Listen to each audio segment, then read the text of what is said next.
Good morning. Now that we've got over the controversy that this board has caused, let us move forward. Oh, we haven't got over it yet? That's fine. I change it every day. Saturday's just the screenshot of where everybody is. Anyways, tonight it'll change again because we got 3 games on, which means 6 teams move. And we'll see where everybody ends up. Tampa and Ottawa. And the reason I'm wearing Tampa, this is their 2000th game as franchises. Both of them. They came in the league together, and they both play game 2000 tonight, and it's against each other. I like it when scheduling's done like this. It's kind of nice. Although it does highlight that these two organizations have had a completely different experience in the NHL. Tampa's 9-3-1. Ottawa's 5-6-2. And yeah, there really isn't anything close about these two teams. Braden Point leads the way with 7 goals and 8 assists for Tampa. Kucherov, 5 goals, 9 assists. Yanni Gourde, 5 goals, 8 assists. Miller, JT Miller, 4 goals, 7 assists. Stamkos, 4 goals, 6 assists. Stamkos is picking it up. All he needed was to play Carey Price, apparently. Tyler Johnson, 5 goals, 4 assists. Ryan McDonough, a goal and 6 assists. And Anton Strawman with a goal and 5 assists for 6 points. On the Ottawa side of things, Chabot, 3 goals, 13 assists. Duchesne, 4 goals, 8 assists. Stone with 4 goals and 7 assists. Chris Tierney, 2 goals, 9 assists. Dzingel, 5 goals and 3 assists. Bodker, 2 goals, 6 assists. White and Ryan both have 3 goals and 4 assists. And not on the board, but worthy of mention, Dylan DeMello has 2 goals and 5 assists for 7 points as well. So the former Sharks are doing well, but Ottawa is, as a team, kind of not. It's a nice way of putting it. Goaltending. Louis Domingue, 4.00 goals against, 887 save percentage. Vasilevsky, 1.98 goals against, 935 save percentage. On the Ottawa side of things, McKenna. Yeah, McKenna made his debut.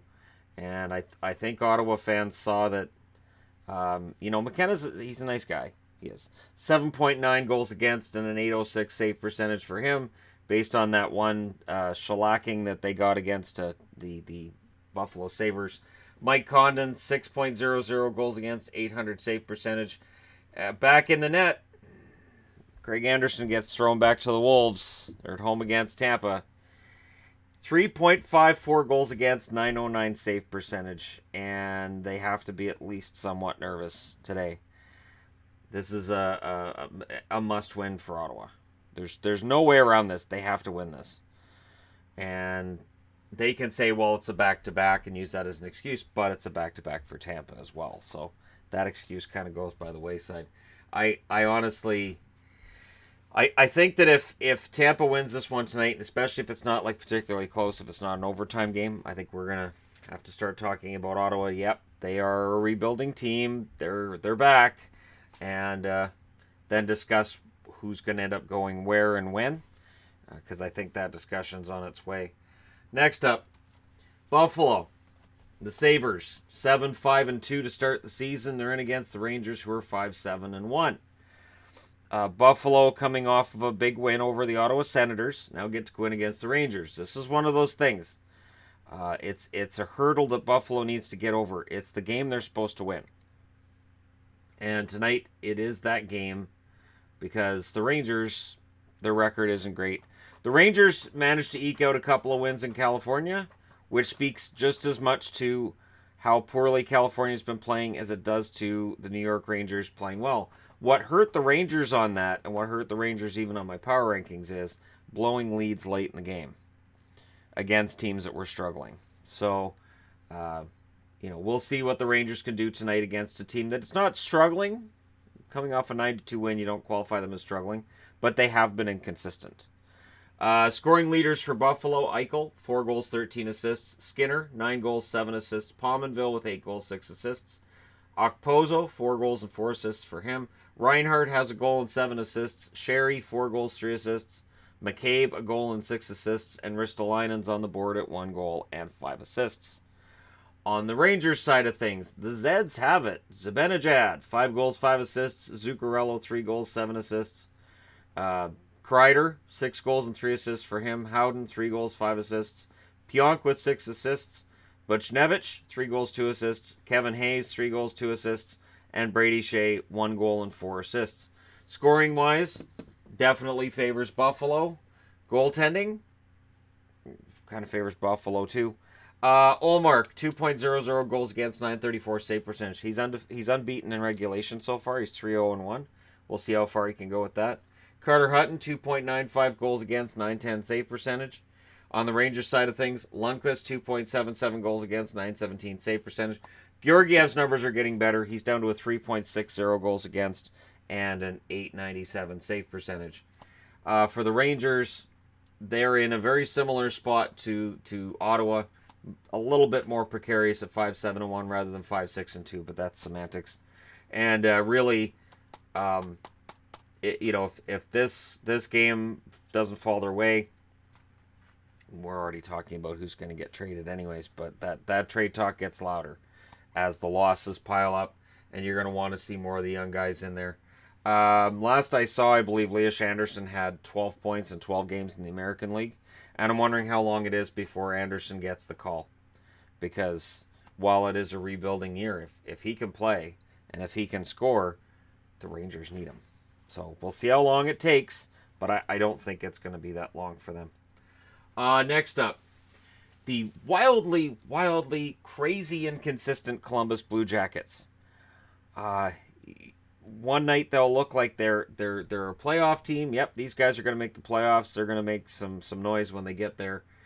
This is the year they're not going to put up with any crap. They're not going to lose in the first round. And then the next night, you're left saying, playoffs?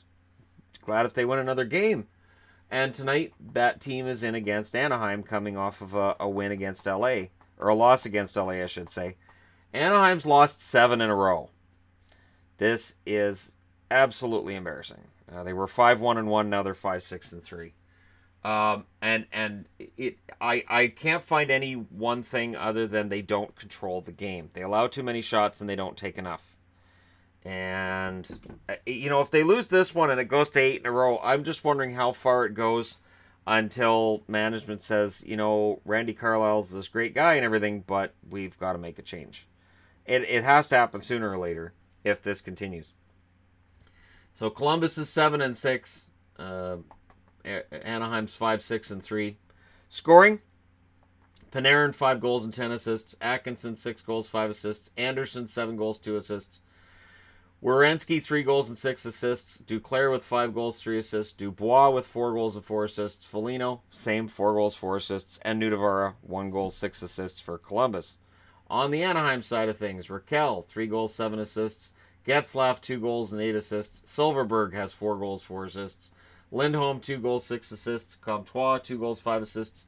Henrique 3 goals, 3 assists. Fowler with 6 assists. And the exiled Ben Street is still on the board at 3 goals, 2 assists. May we never forget. Goaltending, of course, really favors Anaheim. And yet you look at the overall records, and this is why, if any goaltender might end up with a drinking problem, it could be Gibson. Bobrovsky, 3.33 goals against, 895 save percentage. He has yet to crack 900. He was close. He was at 899 going into the last game. Now he's back at 895. Korpisalo, 3.99 goals against, 881 save percentage. The only goalie that's been confirmed so far is Anderson, but I'd be very surprised if Korpisalo doesn't play tonight, because it is a back-to-back and Bobrovsky played last night. Miller, 2.44 goals against, 932 save percentage, and Gibson, 2.39 goals against and a 936 save percentage. Anaheim, I had them favored as a team that I thought would miss the playoffs. I thought what happened to them in the offseason was they didn't make any improvements. The problem is, I didn't expect LA to fall apart. And I didn't expect San Jose to have their hiccups that they've been having. So, Anaheim's kind of doing what I had thought they would, but in a different manner. They got off to a great start, and now it's been 7 losses in a row. Now's a good time to pull out of this. You can't just expect that in February, hockey's going to start being good again and they're going to start playing well, because Florida kind of did that last year, and it didn't work out well for Florida. In the end, they barely missed the playoffs. But barely missing is still missing the playoffs.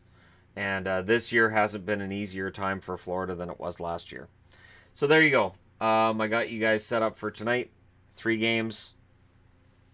And, if I had to bet, because every now and then people say make your predictions, I would go with Tampa because, although I will say this, Ottawa coming off of a 7-goal loss. No, yeah, I would take Ottawa because they're coming off of a 7-goal loss, which may not make sense, but if you watch the Ottawa Buffalo review yesterday, it kind of does. Because teams coming off those huge losses usually win the next game. I would take the Rangers in this one because they're at home, and I think the California trip did them some good. And I would take Columbus in this one because Columbus is wildly inconsistent. And because they looked awful against the Kings last night for the most part, they'll probably look fantastic tonight against Anaheim. Which is why John Tortorella, any hair that wasn't gray before the season started has turned gray by now. And it's going to be an interesting rest of the season for Columbus. Let me know your thoughts in the comments section below as always. Don't forget to hit like and subscribe if you're browsing your way through. You just happened upon this video. Thank you guys so much for watching. I'll talk to you again soon.